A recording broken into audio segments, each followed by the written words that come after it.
Hi guys, kagising na natin. Kape tayo.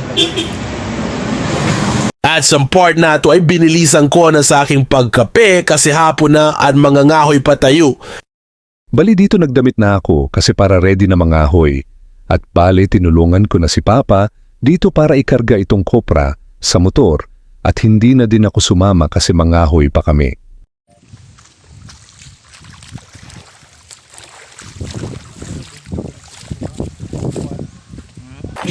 So, bali dito ay binilisan namin yung aming paglalakad. Tara, let's go.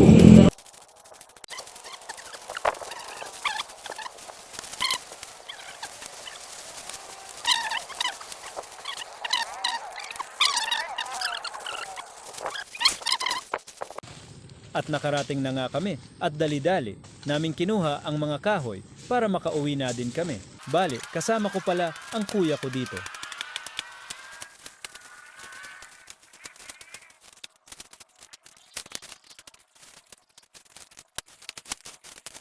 So, bali dito napuno na pala namin yung sako.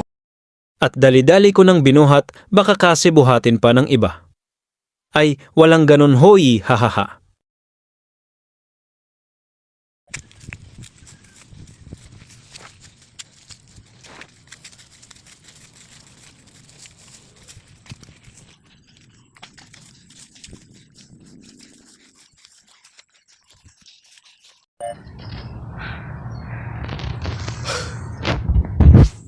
Kami muna ay namahinga kasi medyo may kabigatan din kasi ang kahoy na aming nakuha.